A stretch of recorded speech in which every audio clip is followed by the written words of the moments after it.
Janata garage వంటి super success తర్వాత Bobby direction లో జూనియర్ ఎన్టీఆర్ సినిమా తీస్తున్నాడు. ఇటీవలే ఆ సినిమా సెట్స్ పైకి వెళ్ళింది. హాలీవుడ్, బాలీవుడ్ టెక్నీషియన్లు పనిచేస్తున్న ఈ సినిమాలో తారక్ 3 పాత్రల్లో కనిపిస్తున్నాడన్న సంగతి తెలిసిందే. ఆ 3 పాత్రలకు తగ్గట్టే తన రూపును మార్చుకోవడానికి ఎన్టీఆర్ భారీ కసరత్తులు చేస్తున్నాడన్న వార్తలు వస్తున్నాయి.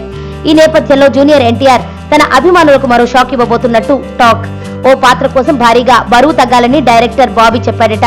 1 కాదు 2 కాదు, ఏకంగా 10 నుంచి 15 కిలోల బరువు తగ్గాలని బాబీ టార్గెట్ పెట్టాడట. అయితే షూటింగ్ ఆల్రెడీ మొదలైంది. మరి తక్కువ సమయంలో 15 కిలోలు ఒకేసారి తగ్గడం అంటే మాటలు కాదు. కాబట్టి ఓ ప్రత్యేకమైన వైద్య చికిత్స, మెడికల్ ట్రీట్మెంట్ తీసుకునేందుకు తారక్ ప్రస్తుతం విదేశాలకు వెళ్లినట్టు ఇండస్ట్రీ వర్గాల టాక్. కెరీర్ లో తొలిసారిగా త్రిపాత్రాభినయం చేస్తుండడం వల్ల తారక్ ప్రత్యేక శ్రద్ధలు తీసుకుంటున్నట్టు చెబుతున్నారు. జూనియర్ విదేశాల నుంచి తిరిగి వచ్చిన వెంటనే షూటింగ్ లో పాల్గొంటాడని, మే 20న తారక్ జన్మదినం సందర్భంగా మూవీ ఫస్ట్ లుక్ ను విడుదల చేస్తారని చెబుతున్నారు. కాగా 3వ పాత్ర నెగటివ్ షేడ్స్ తో ఉంటుందని, ఈ పాత్ర కోసం జూనియర్ పై ఇటీవల ప్రత్యేకంగా ఓ ఫోటో షూట్ నిర్వహించినట్లు టాక్. సుబ్బు, నీకు తెలుసా, నాకు ఎర్లీ మార్నింగ్ ఒక కల వచ్చింది. నువ్వు నన్ను జ్యువెలరీ షాప్కి తీసుకెళ్ళి వడ్డానం కొనిచ్చావంట. ఏ టైంకి? గుర్తులేదు సుబ్బు, 5 అనుకుంటా.